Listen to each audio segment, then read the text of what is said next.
الحمد لله الذي جعل سعادة في صحبة السعداء وأفاض من علومه وأسراره على قلوب العارفين والأولياء.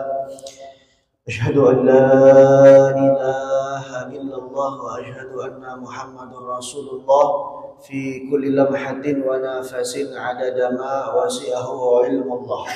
اللهم فصل وسلم وكرم ومجد وأزم على حبيبك المصطفى محمد الفاتح لما أخلق والخاتم لما سبق ناصر الحق بالحق والهادي إلى صراطك المستقيم وعلى آله وصحبه حق قدره ومقدار العظيم. Hadirin jamaah salat subuh yang dirahmati Allah Subhanahu wa taala. Alhamdulillah, pada subuh kali ini kita masih diizinkan oleh Allah untuk bangun kembali. Pada subuh kali ini wabil khusus di majelis ilmu ini Allah izinkan kita untuk hadir, yang mana dalam kitab Tanqihul Qaul Sidi Syekh Imam Nawawi Al-Bantani Al-Jawi menjelaskan satu bab tentang keutamaan duduk di majelis ilmu. Rasulullah mengatakan dalam satu hadis, siapa orang yang duduk di majelis ilmu tidak membawa pena, tidak menulis satu huruf pun, duduknya saja sama seperti orang yang mengorbankan 100 ekor onta. Alhamdulillah. Dan siapa orang yang karena Allah niatnya datang ke majelis ilmu, di jalan-jalan tersebut dosanya dirontokkan oleh Allah Subhanahu wa taala, sehingga datang pada majelis ini hati kita menjadi bersih, sebab wasilah duduk di majelis ilmunya Allah Subhanahu wa taala. Jemaah yang dirahmati Allah Subhanahu wa taala, insyaallah pada subuh kali ini kita akan membahas masalah bab fikih salat. Insyaallah akan diambil dari kitab Fathul Qarif. Ini biasa kalau dalam bab salat banyak sekali sesuatu yang barangkali secara awam, karena kita awam banyak yang belum tahu barangkali, sehingga banyak sekali kecacatan dalam sholat. Ini dalam fikih harus ada kadarnya. Dalam fikih kita harus bahas kapan masuk waktunya sholat, kapan batas akhir sholat, dan lain sebagainya. Nah, jemaah yang dirahmati Allah Subhanahu wa taala, sebelum kita masuk kita harus tahu dulu arti sholat itu apa.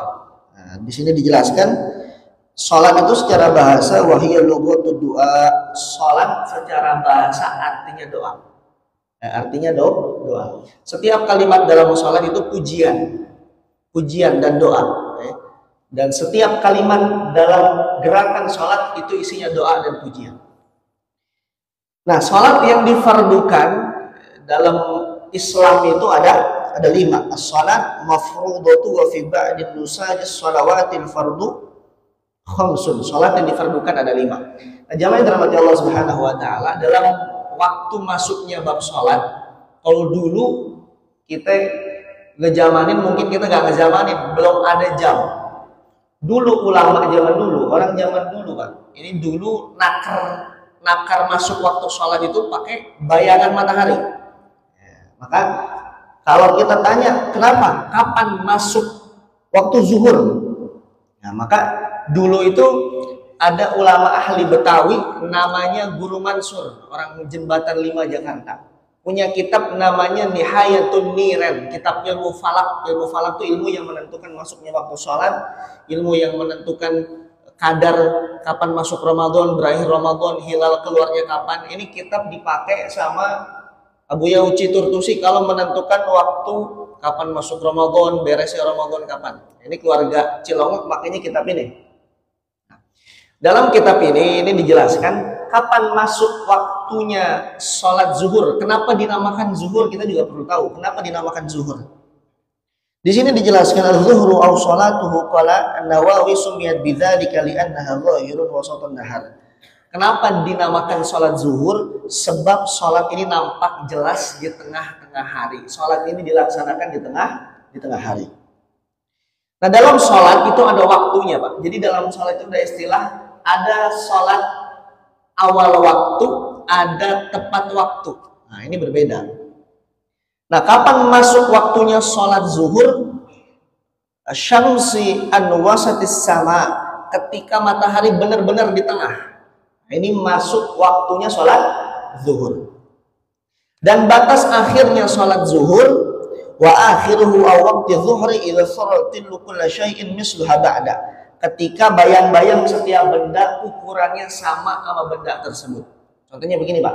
Kalau nanti biasanya kita keluar rumah jam 3 atau setengah 3 misalnya, jam 3 alam mentok. Ketika kita badannya tersorot matahari, itu bayangannya pasti kalau diukur sama kayak ukuran badan kita. Badan kita misalnya 170 cm misalnya. Maka bayangannya sama. Itu batas. Berarti itu kalau dulu, ulama zaman dulu menandakan itu sudah beres, selesai waktu zuhur udah habis. Udah nggak bisa lagi sholat zuhur. Yang kedua, waktu sholat asar kapan masuk waktunya asar? Wal asr aw sholatuhu wa sumiyat bidzalika ma'a saratiha waqtil ghurub. Dinamakan asar sebab pelaksanaannya mendekati terbenamnya matahari.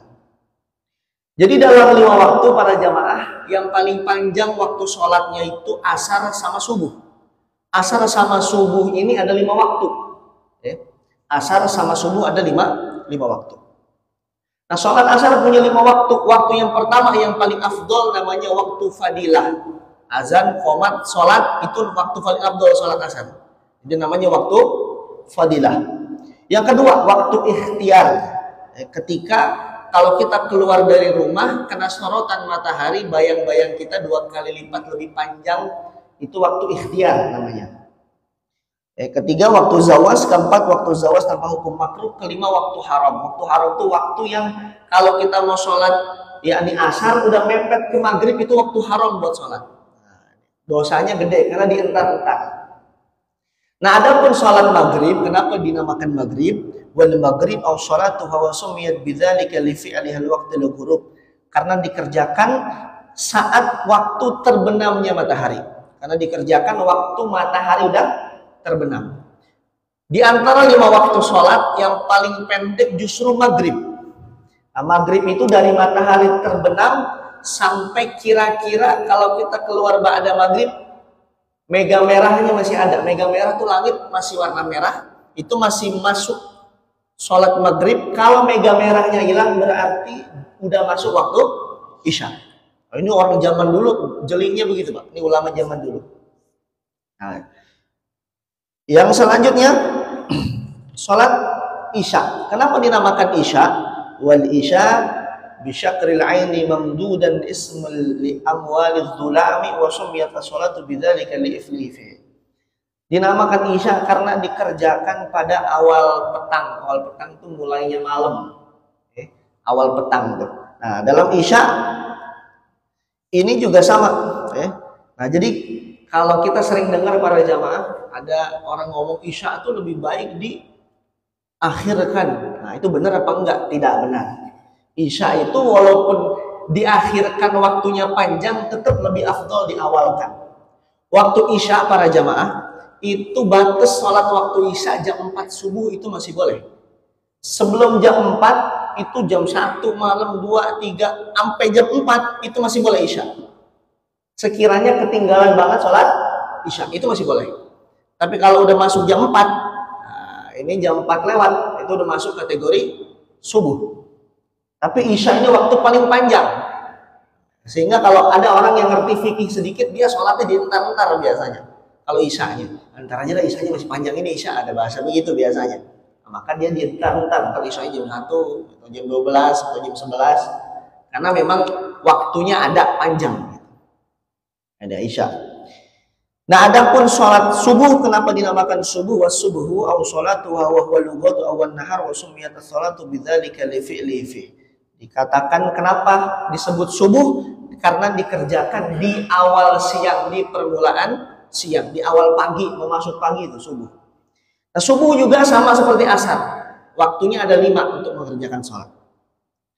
Nah, misalnya dalam waktu subuh, waktu pertama namanya waktu fadilah. Azan, qomat, sholat, ini waktu pertama, waktu fadilah, seafdol-afdolnya sholat. Yang kedua, waktu ikhtiar, apabila terbitnya fajar udah mulai muncul. Yang ketiga, waktu jawas, ini waktu makruh buat sholat subuh, setelah telatnya subuh, sedikit lagi menjelang jam 6. Ada lagi keempat waktu jawas, yakni mega merahnya sudah mulai kelihatan. Yang kelima waktu haram. Waktu haram ini waktu mepetnya daripada sholat subuh. Nah, jemaah yang dirahmati Allah Subhanahu wa taala, bagaimana buat kita yang orang awam? Kita kan kagak belajar ilmu falak. Jadi ilmu falak itu satu ilmu dalam disiplin Islam yang mengatur masuk waktunya sholat. Udah simpelnya kita taklid kepada waktu yang sudah beredar di kota-kota kita sendiri. Contoh misalnya Tangerang subuhnya jam berapa, zuhurnya jam berapa. Nah, simpelnya begini para jamaah, dalam menentukan waktu sholat sudah kita taklid saja kepada waktu-waktu sholat yang sudah beredar di tempat kita masing-masing. Nah, tapi kembali tadi saya tarik, ada sholat kategori awal waktu, ada tepat waktu. Nah, ini perlu dibahas, penting. Awal waktu itu ketika orang bisa sholat di masjid, azan, qomat, sholat, namanya awal waktu, Pak. Ini namanya awal waktu. Bagaimana dengan bapak-bapak yang punya pekerjaan sebagai dokter bedah, supir, atau kerja di pabrik yang apabila sudah masuk waktu sholat belum ada jam buat istirahat sholat misalnya. Zuhur, anggaplah zuhur jam 12 lewat 5 menit. Kita sholatnya jam 1. Kita sholatnya jam setengah 2. Kita sholat zuhur jam 2. Atau setengah 3. Atau jam 3. Walaupun tidak masuk kategori sholat di awal waktu, tapi bapak-bapak apabila mengerjakan zuhur di jam 1 siang, jam 2, jam setengah 3, masih masuk kategori orang yang sholat tepat waktu. Ini dalam fikih seperti itu. Oke. Dibilang telat, iya telat secara awal waktu kita nggak dapat. Tapi telat dalam kategori menyelisih waktu enggak, kita masih dapat sholatnya, Pak. Nah, kalau asar dari jam 3 atau setengah 4 sampai ke jam 6. Walaupun sholat asarnya jam 5 atau setengah 6, masih dikategorikan sholat orang yang masuk kategori tepat waktu. Maghrib jam 6, sholat maghrib jam setengah 7 misalnya, karena ada beban, ada pekerjaan yang tidak bisa ditinggalkan.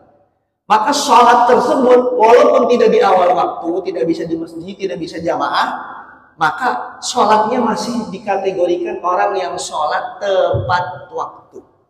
Jadi salah kalau kita mengatakan, oh sholatnya telat ini. Ya, telat kalau nggak dapat awal waktunya memang telat. Tapi insya Allah untuk masalah kadar waktunya tidak terlalu telat. Subuh atau isya misalnya. Isya mulai jam 7. Sholat isya jam 10 atau setengah 11, 11, 12, 1, 2, 3 sampai setengah 4 subuh. Baru mulai isya. Ini tetap masuk kategori orang yang sholat tepat waktu. Walaupun sholatnya kagak awal waktu. Nah, jamaah yang dirahmati Allah Subhanahu wa taala, sedikit kita membahas masalah rukun daripada sholat. Nah, jamaah yang dirahmati Allah, di antara rukun yang pertama dalam sholat adalah, di antara salah satu rukun adalah pertama niat. Dalam kitab Fathul Mu'in karangan Syekh Zainuddin Al-Malibari dijelaskan di antara syarat sahnya bermakmum, kita tidak boleh meyakini si imam itu batal sholatnya. Contohnya bagaimana? Contoh Pak, biasanya kita punya tetangga di sini yang sering imam. Biasanya kalau imam itu Pak jarang uduk di masjid biasanya. Saya ngerasain kalau jadi imam saya udunya di rumah Pak. Udunya jarang di masjid. Kita makmum, kita perhatiin tuh imam, dalam hati ngomong, wah ini si imam saya liatin kagak nyentuh keran ini, katanya gitu. Kapan wudunya, katanya gitu. Wah ini kacau imam nih. Takbir imam kita masih ngerutu sebagai makmum Pak. Jah ditakbir, kapan wudunya nih imam, katanya. Wah nggak beres nih imam. Kata kita begitu Pak. Wah ini kagak ada bersuci-bersucinya ini, batal ini sholat kita. Kata si makmum begitu. Makmum takbir bersama imam tersebut, makmum tersebut tidak sah sholatnya. Karena meyakini imam yang diimaminya tidak sah. Tidak dalam keadaan bersuci, itu nggak boleh Pak. Yang kedua, seorang makmum tidak dianggap sah berimam kepada imam apabila punya pendapat ada selisih pendapat yang sangat-sangat keras. Contoh, kata imam, nih Pak, kata imam ngomong begini, para jamaah ini sekarang kebijakannya kiblatnya miring dikit, kata imam begitu. Si makmum meyakini kiblatnya tidak miring, tetap lurus. Nah, imam tetap meyakini kiblatnya tetap belok. Kebijakan MUI yang baru misalnya begitu. Si makmum meyakini lagi, kagak belok, mam. Orang kiblat mah ke situ-situ aja pakai belok segala, kayak begitu. Kekeh tuh Pak. Akhirnya terjadi perdebatan, dilanjut sholat, gak sah sholat.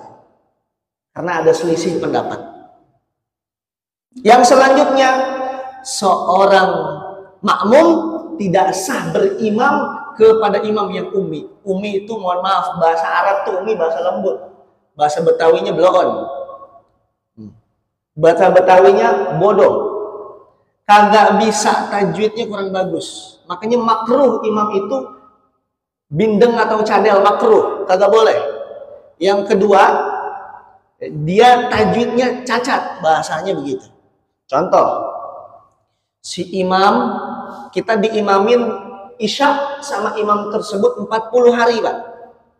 Selama isya atau subuh deh, misalnya subuh deh. Subuh kan jam-jam ngantuk nih kalau sholat Pak.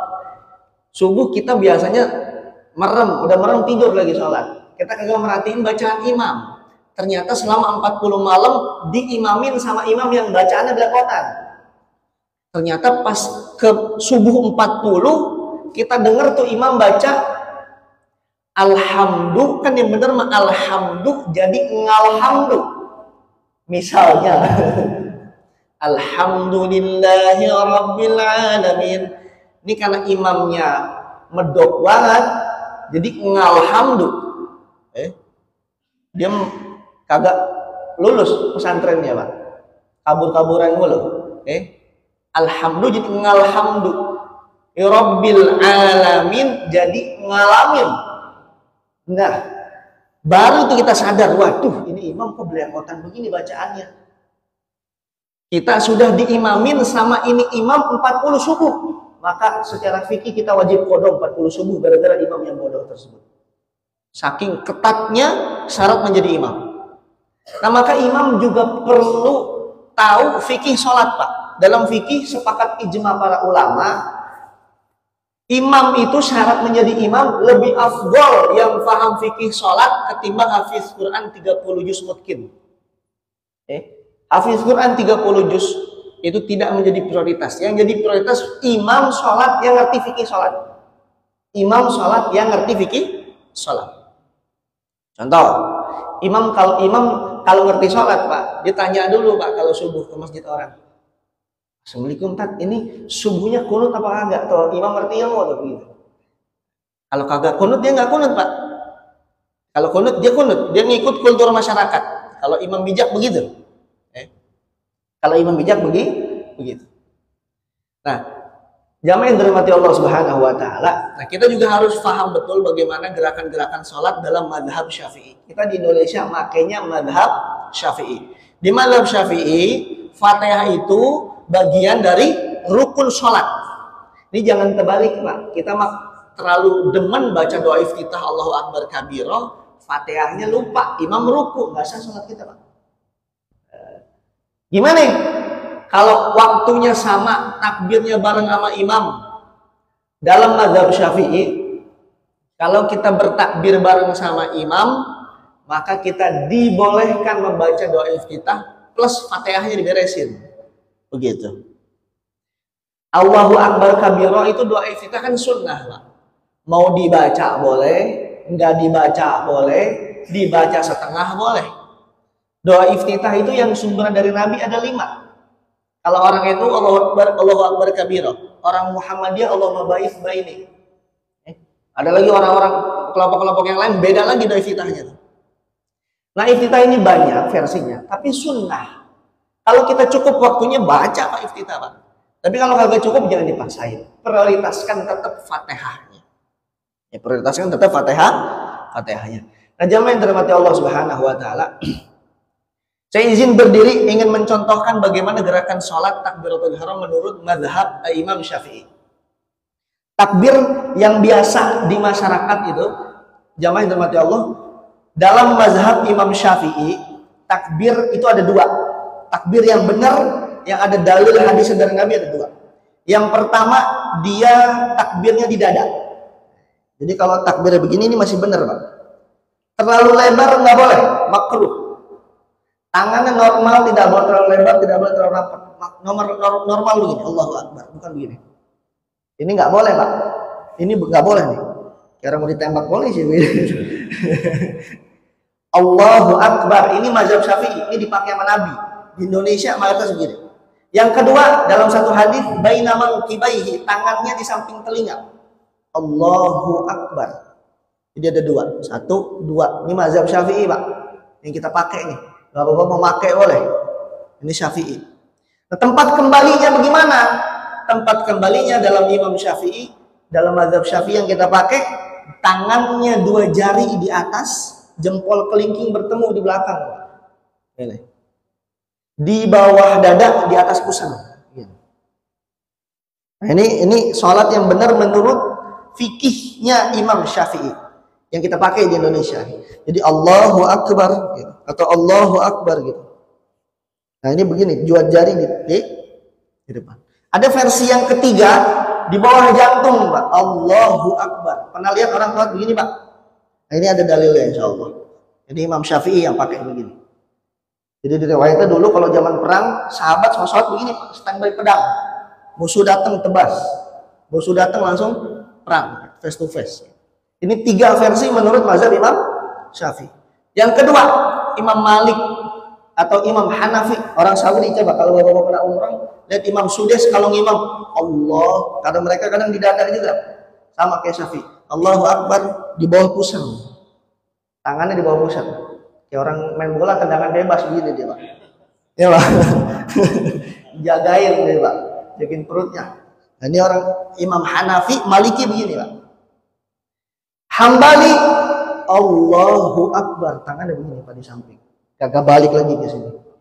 Nah, kalau Hambali di daerah-daerah Eropa, Timur Tengah, Turki misalnya. Kalau kunut, imam kunut, dia tangannya begini, Pak. Kagak begini. Syafi'i kita ngangkat tangan begini. Hambali begini.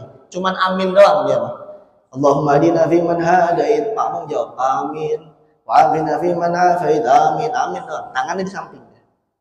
Tahiyatul juga berbeda, Pak. Gerakan tahiyat. Imam Syafi'i asyhadu an la ilaha illallah, jangan turun sampai salam. Salam baru turun. Hanafi Maliki asyhadu an la ilaha illallah, turun langsung dia. Hambali tangannya begini, kanan kiri. Pernah lihat Pak tahiyat begini, Pak? Nah, ini ada dalil insya Allah. Yang insya Allah kagak ada, yang insya Allah kagak ada, soal takbir begini, Pak. Allahu Akbar. Insya Allah kagak ada.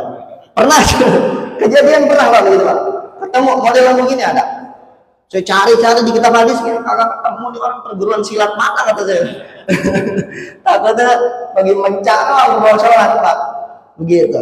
Nah, ini dalam gerakan mazhab al-Imam Syafi'i. Begitupun dalam ruku. Nah, kalau ruku semuanya sama, Pak. Kalau ruku sunnahnya mata ngadep ke sajadah. Kalau kita umroh haji, karena Ka'bahnya di depan, mata langsung ada Ka'bah. Tapi karena kita jauh dari Ka'bah, maka fokusnya ke sajadah. Nah, dalam ruku juga, ini ada ilmunya, nggak sembarangan. Ketika ruku, punggung harus rata, diibaratkan kalau gelas yang isinya air, kagak boleh tumpah. Jadi kalau ruku yang biasa, ini begini, Pak. Kalau ruku kebanyakan kita begini, pandangan mata ke sini. Yang benar tuh kepalanya begini tuh, nekuk begitu. Nah, ini yang paling benar, Pak. Gini juga nggak apa-apa kalau terlalu sakit, tapi ini paling afdol begini. Nah, paling afdol begini, kepalanya ke sana, bukan ke bawah, ke sana. Itu dalam madhab al-Imam Syafi'i. Nah, jemaah yang dirahmati Allah Subhanahu wa taala, ada juga fikih kalau kita, ini sebelumnya saya mau tanya Pak Haji, pernah ada imam yang batal belum di sini? Kalau alhamdulillah belum, Pak. Saya nggak tahu malu mau keluar ya, Pak ya. Kan bingung. Biasanya imam repot juga sebagai imam. Makanya Masjid Al-Mukhlisin ini salah satu masjid yang nerapin, masjid yang masuk kategori masjid Yang nerapin sunnah Nabi ada pintu 2 tuh. Kalau Nabi dulu masjidnya begini Pak, pintu 2. Imam darurat langsung bisa keluar, diganti. Nah, ini kalau problem imam di masjid kentut Pak. Ini repot ini Pak. Kalau kentut, imam batal, kan jebol langsung. Ini siapa yang gantiin imam nih? Gimana tata cara gantiin imam? Yang paling berhak ngegantiin imam adalah orang yang berada di belakang imam. Nah, bagaimana cara gantinya? Contoh, ini anggap, mohon maaf Pak, ini anggap imam Pak ya, imam keluar, batal kentut. Maka orang makmum yang berada di belakang imam paling berhak untuk maju. Berapa gerakan? Kalau cukup satu gerakan. Cukup. Kalau mampu, kalau pakai gamis takut jatuh, 2 gerakan deh Pak. 1, gitu. 2. Ini cukup. Ini cukup. Yang paling berhak negor imam juga makmum yang di belakang imam. Nah, jadi kalau dalam mazhab Syafi'i, kalau makmumnya salah, kita ingatkan dengan kalimat subhanallah. Kalau ibu-ibu nggak bisa pakai suara, karena perempuan suaranya itu syahwat. Nah, maka pakai tepuk tangan. Tepuk tangan bukan begini Pak, begini tapi. Nah, ini kalau perempuan begini. Tapi karena masih ada laki-laki lah yang paling berhak untuk menegur imam. Makanya syaratnya di antara syarat berimam, si imam jangan sampai lupa sama setiap gerakan rukun sholatnya. Contoh Pak, yang bikin batal juga kadang begini Pak. Di sholat Allahu Akbar. Karena kita saking semangatnya tuh Pak ke masjid, pas rakaat kedua dia mikir, ini asar apa zuhur ya? Repot begini Pak. Niatnya udah zuhur, ternyata sholat asar, di tengah-tengah ganti niat. Ya Allah, asar ini mah salah niat saya. Ganti jadi asar, dari zuhur ke asar, batal sholatnya. Karena mengganti niat di tengah-tengah sholat. Maka perlu wajib, kenapa seorang imam, nah, di sini dijelaskan apa hukum melafazkan niat. Niat itu kan dalam hati Pak. Pernah Pak lihat orang sholat was-was begini, pernah lihat Pak? Dalam mazhab Syafi'i, sholat itu Allahu Akbar, harus ngomong bibirnya Allahu Akbar, hatinya harus nyebut usolli fardu maghribi isya'i zuhri asyri subhi, harus ngomong. Jadi harus bareng, susah lah. Ulama ngasih solusi, ngomong aja dulu, baru takbir. Jangan takbir baru ngomong. Yang takbir baru ngomong kagak belajar deh Pak. Usolli fardu, sambil tangan zohirnya Allahu Akbar, batinnya usolli fardu, kan susah Pak. Maka talafuz bin niat, nyebut niatnya. Usolli fardu maghribi salasa rakaatin. Yang paling ditekankan fardu apanya dulu? Maghrib kah, isya kah, zuhur kah, asar kah? Terus makmum atau imam? Makmuman atau imaman? Saya Pak sering kebalik-balik Pak, karena sering di masjid Purati sering jadi imam. Pas jadi makmum tetap aja niatnya imam kadang begitu Pak. Untungnya belum ruku, jadi bisa ngulang takbir. Ada orang yang was-was, dia ngerti fikih was-was. Allahu Akbar. Sekalian mungkin para jamaah gitu. Allahu Akbar. Diulang lagi dia. Allahu Akbar. Ulang lagi dia. Allahu Akbar. Diulang lagi Allahu Akbar. Imam ruku baru dia Allahu Akbar ikut ruku. Kenapa? Dia pengen nyimbangin Mbak. Omongan takbir di lisan sama niat di dalam hati. Kan susah. Ada sebagian orang mengatakan talafuz bin niat ini bid'ah. Orang bodoh orang ngomong kalau bid'ah. Jelas-jelas ini sunnah. Sunnah. Insya Allah ini sunnah. Dalam mazhab Syafi'i sunnah. Jadi kalau kita mau sholat, mending lafazkan dulu. Justru kalau dari rumah emang kagak bawa niat, cuman bawa semangat doang, kagak bawa niat. Udah pugu maghrib, dia kagak niat maghrib, takbir langsung. Ikut takbir sama imam, batal sholat itu. Karena niat bagian dari rukun. Karena niat bagian dari rukun. Jamaah yang dirahmati Allah Subhanahu wa taala.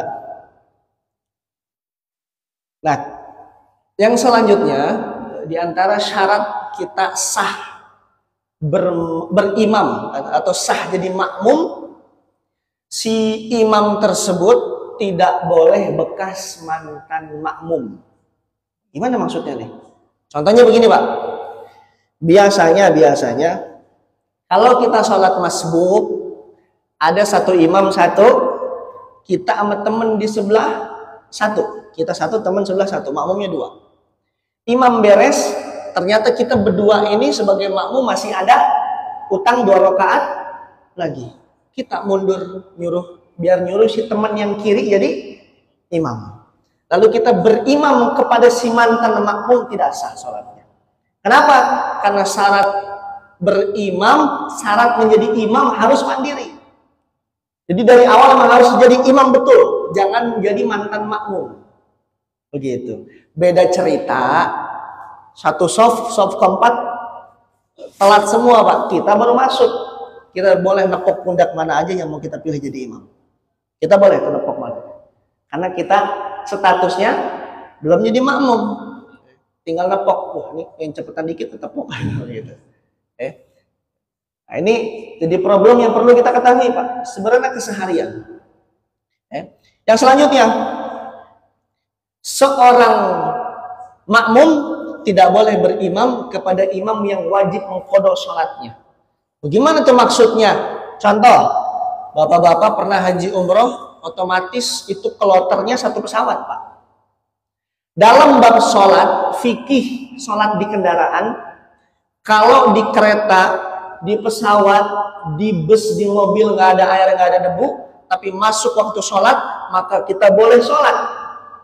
Walaupun nggak wudu, nggak tayamum. Apa nama sholatnya? Lihurmatil waktu. Sholat menghormatin waktu, tapi nanti nyampe tempat tujuan wajib diqadha. Wajib diganti, cuman menghormatin waktu aja, walaupun sholat duduk sah Pak. Tapi wajib diqadha. Nah kalau kita sepesawat sama penumpang umroh, haji, atau travel, atau ziarah misalnya, diqadha, misalnya zuhur masuk waktu, sholat semua pesawat Pak, di atas pesawat. Nah nyampe ke Mekah Madinah, nyampe ke hotel, yang satu pesawat tersebut kagak boleh ada yang jadi imam. Kagak boleh ada yang jadi imam. Sholat masing-masing aja. Kenapa? Karena tadi satu pesawat wajib statusnya mengqadha sholat. Nah begitu. Wajib statusnya mengqadha sholat. Sama-sama punya utang sholat. Jadi imam salah satu aja maju jadi imam, kagak sah. Contoh lagi Pak, main ke puncak. Main ke puncak. Puncak dingin Pak airnya. Mau wudu subuh kedinginan. Dalam Fathul Qorif, kalau air wudu terlalu dingin dan terlalu panas, makruh, kagak boleh dipakai. Ditayamum lah. Kita satu kamar sama orang, tayamum lah kita sholat subuhnya. Jam 9 airnya udah mendingan dikit, maka kita wudu lagi, qadha sholat subuh lagi. Nah yang tadi sholatnya tayamum pas subuh, ini 2 orang tersebut tidak boleh salah satu di antara mereka menjadi imam. Karena sama-sama punya utang sholat. Begitu. Jemaah yang dirahmati Allah Subhanahu wa taala. Nah, ini yang menjadi perhatian untuk kita. Ketika kita keseharian melakukan aktivitas sholat, fikihnya jangan-jangan kita belum nyampe atau belum belajar. Loh, bagaimana kalau saya sebelumnya nggak belajar tapi saya sering melakukan kesalahan? Rukhsah, dapat keringanan, Pak. Dapat keringanan. Contoh lagi, Pak. Dalam pertanyaan-pertanyaan seputar sholat, bagaimana sikap makmum masbuk ketika sedang baca Fatihah lalu imam ruku? Rasulullah mengatakan, summa in adrakahu fir ruku adraka rak'ata. Nah, ketika kita baru baca Fatihah, masuk masjid baru baca Fatihah, tapi satu takbir sama imamnya masih kebagian, kita belum ketinggalan ruku. Kita baru baca Alhamdulillahi Rabbil Alamin Ar-Rahmanir Rahim Maliki Yaumiddin. Fatihah baru dapat 3 ayat, imam udah fasholli li rabbika wanhar inna sya'niyaka huwal abtar. Allahu Akbar. Bagaimana nih status makmum? Apakah perlu dia beresin Fatihahnya? Maka di sini dijelaskan si makmum tersebut tidak perlu menyelesaikan Fatihahnya dengan syarat asal masih ruku bersama imam dihitung 1 rakaat. Nah, begitu. Dihitung 1 rakaat. Jadi kagak usah was-was. Walaupun Fatihah wajib sebenarnya. Walaupun Fatihah wajib. Contoh lagi Pak, kita punya imam cakep suaranya Pak. Saking cakepnya dalam sholat si makmum apa itu baca Fatihah. Buset, cakep amat ini imam ini, kiriman dari Saudi kali, kata begitu. Wah, melengking banget suaranya. Si makmum terpesona sama suara imam. Sampai-sampai si makmum lupa bacaan Fatihahnya sendiri. Bagaimana hukumnya? Bagi makmum yang takbirnya bareng sama imam tapi dia lupa baca Fatihahnya, maka ketika imam ruku, si makmum wajib menyelesaikan Fatihahnya sebelum si imam berdiri dari ruku. Begitu. Sebelum si imam berdiri dari ruku. Ya, harus baca Fatihah ketika kita benar-benar lupa gitu. Benar-benar lupa. Suka kejadian, Pak. Jangankan yang tua-tua, saya aja yang muda kalau sholat, kalau was-was datang, Pak, suka lupa. Kalau apalagi kalau sholat sendiri biasanya, Pak. Tiba-tiba rakaat kedua ngomong, ini rakaat berapa ya? Begitu, Pak. Ini rakaat 3 apa 2 ini ya? Was-was. Jadi bagaimana yang status sholatnya? Lanjut apa berhenti? Lanjut, Pak. Jangan berhenti. Justru kalau was-was datang, lanjut. Nah, karena kita lupa, daripada nanya dalam hati mengganggu kekhusyuan sholat, maka disunahkan sujud sahwi. Kalau sadar lupanya atau terlewat di anggota rukun sholatnya sebelum salam, maka sebelum salam kita sujud, baca subhanallah yanamu wala yasud 3 kali, berdiri lagi. Ada 2 riwayat, mau diem boleh, mau baca kayak biasa, rabbi firli warhamni wajburni warfa'ni boleh. Sujud lagi, subhanallah yanamu wala yasud, subhanallah yanamu wala yasud 3 kali, berdiri lagi baru salam. Tapi kalau bareng imam, imamnya lupa, makmumnya lupa. Makanya sebenarnya yang paling berat Pak pas sholat jadi imam lagi. Kenapa? Imam salah aja, 50% dosanya makmum ditanggung imam. Imam bener, gede juga pahalanya. Begitu. Maka harus hati-hati. Warok, bahasa tasawufnya itu warok, hati-hati. Begitu. Nah, selanjutnya yang biasa terjadi di masjid, bagaimana andai kata seorang makmum mendahului imam. Ini suka ada nih Pak. Banyak sebenarnya barangkali ya, wallahu alam ya, saya nggak tahu. Si makmum mendahului imam. Wah, biasanya gara-gara ada masalah pribadi. Wah, ini imamnya nih kagak bener nih, kacau nih imamnya. Ditakbir duluan, ya. Si makmum takbir duluan saking semangatnya tuh. Kalau kagak saking gengsinya Pak. Wah, di imam bagusan gua suaranya sama dia mah. Begitu kalau kata Betawi begitu Pak. Dah, gitu. Bocah baru kemarin imam takbir duluan aja dah. Takbir duluan.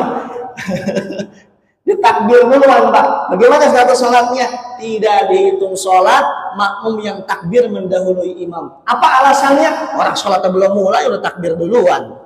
Ya beda cerita kalau sholat masing kalau jamaah. Tugas makmum itu taklid, ngikut sama imam. Imam belum takbir jangan takbir. Imam belum ruku jangan ruku. Imam belum sujud jangan sujud. Bagaimana ceritanya makmum sujud duluan? Nah ini tidak sah. Bahkan takbir pertama makmum ngedahuluin imam tidak dihitung sholat. Justru sia-sia sholatnya.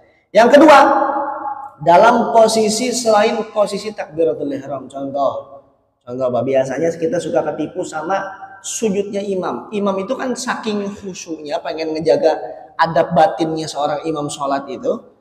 Biasa kalau mau sujud itu suaranya rada lama. Allahu Akbar. Biasa kalau saya Pak, itu karena nggak ada penghalang di Masjid Baitul Qurati itu, nggak ada mimbar di sebelah. Mimbar itu di belah depanan. Itu kan di belakang kelihatan Pak, yang ngedahului kita kelihatan sama mata. Oh, ini sujud duluan kita. Saya belum sujud, dia sujud duluan. Di luar gerakan takbiratul ihram. Contoh, sujudnya sujud duluan, rukunya ruku duluan, berdiri dari ruku duluan gitu. Nah, itu bagaimana hukumnya? Jika seorang makmum yakin bahwa posisinya mendahului imam, maka sholatnya tidak sah. Si makmumnya kudu sadar, yakin apa kagak mendahului imam. Oh, jangan-jangan tadi rukunya ngedahului imam. Oh, jangan-jangan sujudnya duluan saya sama imam. Begitu. Nah, maka seorang makmum dengan imam, nah ini syarat makmum nih, syarat imam Pak. Syarat imam yang pertama dalam fikih, si imam wajib lebih tua dan harus berdomisili lebih lama di kampung tersebut. Yang kedua, bacaan tajwidnya lebih afdol di antara orang-orang lain. Yang ketiga, syaratnya sudah menikah. Makanya anak muda mau bemper Pak, bemper doang, bemper kalau bahasa Ban mah. Dia di cadangan doang. Tapi perlu juga kaderisasi. Gitu. Tapi di cadangan. Kalau ada yang tua maju. Yang ketiga udah nikah. Jadi yang pertama tajwidnya harus bagus. Yang kedua orang itu lebih lama menetap di kampung tersebut, lebih prioritas jadi imam. Yang ketiga sudah menikah. Yang keempat tidak ada cacat di anggota mulut. Contoh mohon maaf misalnya cadel, nah, itu nggak boleh imam itu. Atau bindeng bahasa Betawinya, cadel nggak boleh. Alhamdulillahirabbil alamin jadi ilobbil alamin gitu kan. Jadi belepotan biasanya kalau orang cadel itu jadi imam. Maka tidak diboleh. Tidak dibolehkan. Nah, boleh nggak mendahului imam? Boleh, tapi ada kondisi tertentu yang membolehkan. Contoh darurat. Contoh Pak, gempa. Lagi gempa bumi ini Pak. Loh, imam standby, dasar imam tuh khusyuk banget sampai merem sholatnya. Agak kerasa tuh gempa Pak. Makmum dong yang ngerasain. Lah makmum cepetan sholatnya. Mau cepetan aja ketiban gua gitu. Kata makmum begitu tuh boleh Pak. Nah, misalnya lagi si imam merem sholatnya. Sebenarnya dalam fikih kan merem tuh makruh, tapi untuk menjaga khusyuk boleh. Sholat itu kalau merem makruh, kalau disengaja. Tapi kalau karena was-was lebih baik merem, itu boleh. Tiba-tiba di tempat imam keluar ular piton, waduh, imamnya merem gak kelihatan. Makmum yang satu udah greget bae. Waduh, udah geter banget kita, patok kita ini ke sana. Kita husnul khotimah ini di masjid kata begini. Patok bener mah. Repot. Dicepetin sholat sama si makmum boleh. Itu boleh. Boleh. Nah, selanjutnya jika makmum yakin mendahului imam di luar situasi ketakutan maka tidak sah sholatnya. Berdasarkan hadis, imam dibentuk hanya untuk dimakmumi, yakni untuk diikuti. Nah, jika posisi makmum sejajar sama imam, kakinya sah apa kagak? Pertama, secara fikihnya tidak sah, tidak sah. Jika posisi makmum dan imam sama, justru hukumnya makruh, dibenci makruh tuh. Mentang-mentang kata si makmum, wah sama di pensiunan TNI, gue juga sama, gue gak mau, gue beda langkah sama dia, disejajarin sama dia sholatnya. Nah, itu juga gak boleh, makruh hukumnya. Sedangkan makruh dapat menghilangkan 27 fadilah sholat. Nah, begitu. Nah, jamaah yang dirahmati Allah, boleh dan selanjutnya syarat sahnya seorang makmum itu si makmum tempat sholatnya tidak boleh lebih depan dari imam kecuali keadaan darurat. Contoh lagi haul Tuan Syekh Cilongok misalnya, sholat misalnya, anggaplah sholat zuhur atau subuh. Pas subuh ternyata di depan tempat imam banyak orang ikut sholat tapi berimam kepada imam yang di dalam masjid. Bagaimana sholatnya? Kalau darurat begitu boleh Pak. Yang kagak boleh yang tidak ada alasan apa-apa. Tidak ada alasan apa-apa. Bahkan sekiranya masih kedengar toa masjid, tapi posisi sholat kita 30 meter dari masjid, masih boleh Pak. Yang tidak boleh itu sholat si makmum, tapi tidak mendengar takbirnya imam. Contoh, kita biasanya ada masjid-masjid elit, di bawahnya ada basement Pak, ruang serbaguna. Basementnya dipakai sholat, membludak jamaah dipakai sholat. Bagaimana hukumnya? Kalau basement kagak sah Pak dipakai sholat, karena bukan area daripada masjid. Kecuali ada tangga yang tersambung langsung kepada imam, dalam Fathul Mu'in begitu. Tangganya nyambung kepada imam atau masih melihat makmum yang ngikut sama imam. Contoh, kita di basement di bawah, di atas ada orang yang sholat juga. Nah kita ngeliatin dia yang di atas, sholat begini, oh ruku nih, ruku, oh sujud nih sujud, oh berdiri dia sujud. Nah, itu boleh. Yang tidak boleh itu yang tidak ada jangkauan suara imam. Nah begitu. Yang tidak ada jangkauan suara imam. Nah bagaimana cara sholat dalam keadaan safar, keadaan di atas kendaraan? Contoh bapak-bapak lagi umroh, lagi haji, pergi safar, itu bagaimana sholat?